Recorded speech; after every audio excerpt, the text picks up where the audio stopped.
Halo warga intelektual sekalian. Guys, baru-baru ini Amerika mengirimkan pesawat siluman ke Timur Tengah. Wow, luar biasa. Kenapa Amerika mengirimkan pesawat siluman ke Israel?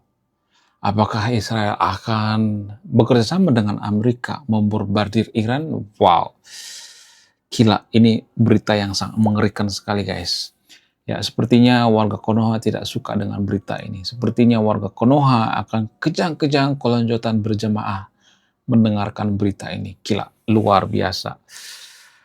Nah, yang jadi pertanyaan selanjutnya, kenapa Israel baru-baru ini diisukan akan bergabung dengan Amerika membombardir kembali Iran? Kenapa Israel dan Amerika duet kembali seperti kemarin membombardir Iran? Apakah karena serangan Iran dari Yordania? Bagaimana fakta yang sebenarnya? Jadi sebelum saya bahas sampai ke akar-akarnya, ya bagi pendukung Iran, ya, bagi penyembah Ayatollah Ali Khamenei, mohon sediakan Panadol. Oke, langsung saja kita ke pembahasannya. Mari kita gaskan.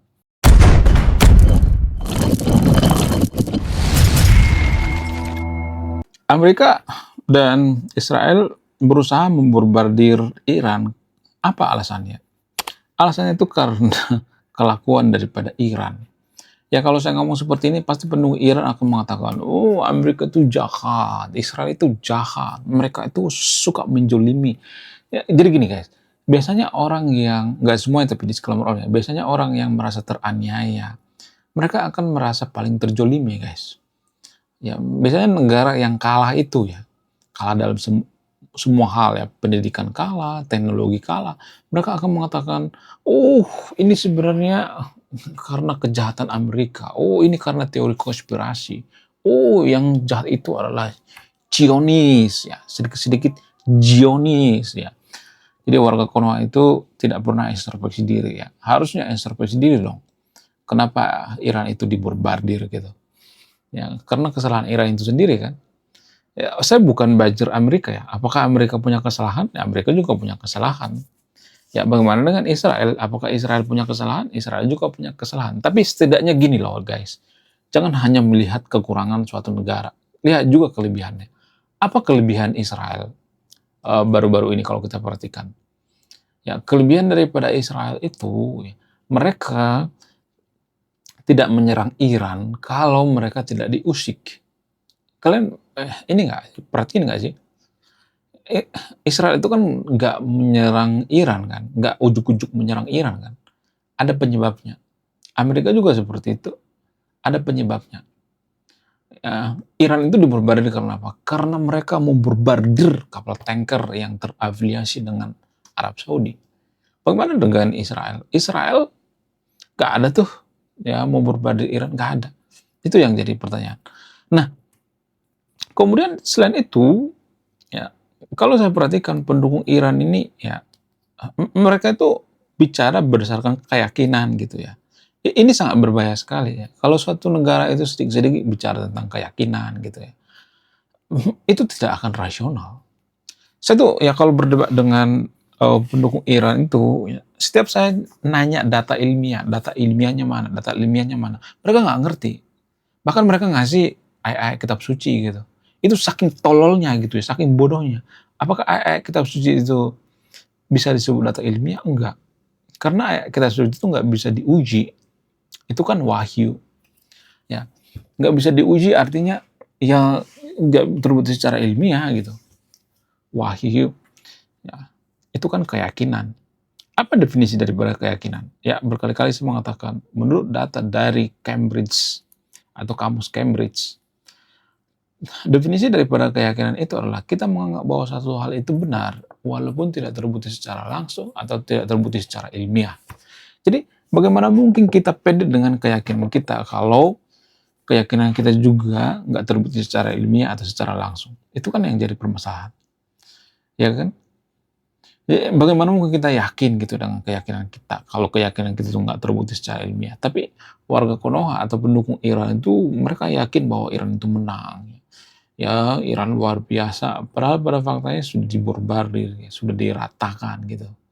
Ya, bagaimana dengan Amerika? Apakah Amerika mengalami kerugian? Ya, tetap juga gitu ya. Jadi dua pasukan Amerika, 2 atau 3 orang tuh ya baru-baru ini ya dilaporkan meninggoy gitu ya.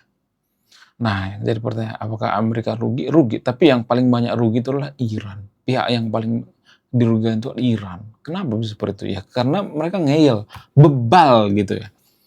Bahasa sehari bebal. Ya harus dikasih pelajaran dong. Ya. Lalu bagaimana dengan sikap kita? Ya anggap aja ini seperti pertandingan sepak bola gitu ya. Ya kita nggak bisa ngapa-ngapain juga. Kita mau ngapain coba? Kita mau beli siapa? Mau beli Iran? Mau beli Amerika gitu? Ya nggak usah ikut campur dong ya. Kalau kita ikut campur, kita akan kembali dibombardir oleh Israel dan Amerika. Emang kita mampu gitu? Emang kita punya nuklir? Enggak kan? Ya tentara kita itu hanya bertahan 4 hari coy. Kalau kita diperangi oleh negara lain. Ini bukan saya yang ngomong, tapi Pak Yusril. Ya, Menteri Koordinator. Ya, Menteri Koordinator bagian hukum gitu ya. Bagian pertahanan gitu. Ya, jadi itu valid guys ya. Kalau misalnya ini kita dikeburu oleh negara lain, itu kita hanya bertahan sampai 4 hari gitu. Kenapa bisa seperti itu? Apa alasannya? Ya, karena faktor daripada teknologi dan SDM gitu ya. Kita nggak punya SDM. Tentara Konoha itu kan, kalau saya perhatikan nggak semuanya tapi ya. Shiijo atau tentara Konoha itu nggak semuanya tapi ya, ada juga yang bagus ya. Tapi tergantung masyarakat kita juga gitu ya. Kalau masyarakat itu rata-rata SDM-nya rendah, ya tentara Konoha juga bisa SDM rendah juga kan. Jadi tergantung ya, tergantung daripada masyarakatnya gitu ya. Semakin bagus pola pikir masyarakatnya, negaranya juga semakin bagus ya. Jadi ya pertahanan kita itu seperti kerupuk guys ya, seperti jengkol ya. Mudah hancur. Itu yang ngomong bukan saya guys ya, tapi orang yang dipercaya itu Pak Yusril Ija Mahendra. Ya, itu sangat luar biasa sekali. Gila ya, gila, luar biasa guys. Jadi gini. Kemudian selain itu, kalau saya perhatikan, pendukung Iran itu sama seperti pendukung MU, ya susah dibilangin. Ya. Di Konoha itu ada banyak banget pendukung Iran, terutama dari provinsi yang inisialnya M, ya, akhirannya A. Saya nggak tahu apakah di sana banyak Syiah atau tidak sehingga mereka mendukung Iran. Kayaknya iya. Tapi mereka mendukung Iran itu kalau saya perhatikan itu membabi buta gitu ya. Terlalu gitu ya. Apa sih yang didukung dari Iran? Coba saya mau nanya. Ya selain karena seiman. Ya apa sih yang kita bisa tiru dari Iran? Gak ada. Ya yang ada apa? Yang ada sejarah kelam. Banyak banget sejarah kelam daripada Iran. Ya, saya tidak mau provokasi yang untuk video ini ya, untuk tidak percaya dengan Iran gitu. Tapi ya kalau kita mengidolakan suatu negara itu ya jangan Iran lah gitu, yang lain lah. Ya kan masa Iran dibombardir ya, langsung hancur lebur ya kan. Ya kan. Yang lain lah yang lebih capable gitu ya. Ya seperti Amerika misalnya, boleh lah gitu ya. Inggris misalnya, negara-negara Eropa misalnya, ya kan. Ya, menurut kalian gimana? Coba tulis di komentar ya. Saya tidak akan berpihak di video ini. Anda yang menyimpulkan. Kemudian, apakah Amerika dan Israel akan benar-benar membombardir Iran? Kayaknya kalau saya perhatikan, Amerika sekarang kejar target, guys. Mereka udah nggak peduli dengan, pokoknya yang penting Iran itu nyerah gitu. Yang penting nggak bertingkah lagi gitu. Jadi memberikan pelajaran. Sebenarnya yang paling banyak mengalami kerugian itu kan Iran ya. Karena paling dekat gitu ya. Sekarang kan kalau kita perhatikan jembatan rel kereta putus ya. Sehingga tidak ada pemasukan gitu. Pemasukannya bisa terganggu gitu ya. Dan kalau saya perhatikan ya, Iran itu seolah-olah nggak peduli gitu ya.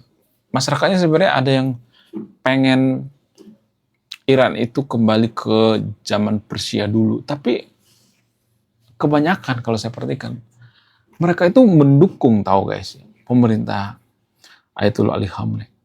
Saya nggak tahu apakah ini fake atau tidak. Kayaknya kalau mereka nggak mendukung pasti ini kan dihukum metong kan. Kalau mereka nggak setia dihukum metong, ya gimana nggak setia ya kan? Ya Pak setia dong ya, sama seperti Korea Utara. Korea Utara juga seperti itu ya, ya dipaksa setia gitu ya. Kemudian ya kalau memperingati Hari Pahlawan ya harus nangis-nangis gitu kan, itu dipaksa namanya, bukan atas kesadaran diri. Ya, bagaimana dengan Iran? Iran juga seperti itu, ya mirip-mirip 11-12 lah dengan Korea Utara, cuman namanya yang beda gitu ya. Iran tuh kan sengaja bikin republik apa segala macam, presiden. Sebenarnya itu tidak terlalu berperan guys. Yang paling berperan itu sebenarnya mullah ya. Mullah lah sebenarnya yang paling berperan. Ya. Dan kalau kita perhatikan sekarang, pemerintahan Iran itu kan kacau balau ya, hancur berantakan. Yang memimpin itu siapa? Konon katanya yang memimpin itu adalah Mojtaba Khamenei. Tapi Mojtaba Khamenei kan nggak pernah muncul kan ke ruang publik. Ya, nggak pernah. Ya, walaupun saya mengatakan Mojtaba Khamenei sudah meninggoy. Dan Donald Trump juga mengatakan hal yang sama. Ya, 90% sudah meninggoy. Nah, ya jadi pertanyaan. Siapa sekarang yang memimpin Iran? Yang memimpin Iran sekarang ini adalah ketua IRGC atau mantan ketua IRGC zaman dulu. Yang pemimpin IRGC kan meninggal ya. Jadi yang memimpin Iran itu sebenarnya bukan presiden, tapi mullah, pemuka agama. Nah, kenapa bisa jadi pemuka agama presiden di sana atau pemimpin di sana gitu ya? Apa alasannya? Alasannya itu ya cukup simpel sebenarnya, dipengaruhi oleh agama guys. Ya, agama, doktrin agama, pemahaman agama. Ya, orang Iran itu kan berpikir, ngapain lu mengajar dunia? Ya, lu harus fokus pada akhirat. Ngapain? Ya, ngapain lu mengejar dunia, kerja mati-matian? Ngapain? Ya fokus pada akhirat. Ibadah itu ya melakukan ritual-ritual gitu ya. Orang Iran kan berpikir seperti itu ya, rata-rata berpikir seperti itu. Dan itu sangat primitif sekali, sangat-sangat primitif sekali. Itu yang mempengaruhi ya kenapa Iran itu dipimpin oleh pemuka agama. Karena mereka sangat patuh dengan pemuka agama. Kenapa orang patuh dengan pemuka agama? Apa alasannya? Ya karena pemuka agama itu dianggap perwakilan Tuhan gitu ya. Ya, itu yang jadi permasalahan. Di Konoha juga seperti itu, ada banyak orang yang mengkultuskan pemuka agama. Memuja-muji dari atas sampai bawah ya, dicium kakinya. Ya kemudian bekas cucian tangan dicium, bekas kaki dicium. Jijik banget dah. Ya. Jadi sampai kiamat pun Konoha tidak akan jadi negara maju karena pendidikan juga salah ya, yang ngedidik juga salah, yang didik juga nggak semua, tapi disclaimer-nya guru-guru di Konoha itu ya rata-rata ya atau lebih dari 50% tidak layak mendidik. Hanya 10-20% lah yang layak mendidik. Kenapa seperti itu? Ya karena mereka membosankan. Jadi kalau Anda perhatikan guru-guru di sekolah di Konoha itu kan membosankan ya. Mereka menjelaskan itu membosankan. Ya kita nggak tertarik gitu ya. Kenapa? Ya karena kualitasnya. Mereka nggak mau memperbaiki diri. Ya walaupun ada sertifikasi gitu ya, sertifikasi guru. Ya itu cuman ini aja sebenarnya. Cuman alibi doang sebenarnya. Ya, itu cuman topeng doang sebenarnya. Menurut kalian gimana? Ya, saya tidak akan berpihak di dunia. Anda yang menyimpulkan ya. Apakah Amerika akan membardir Iran secepatnya? Ya, apakah Israel akan ikut atau ini akan semacam jadi duel El Clasico? Saya bukan pecinta bola, salam rasional.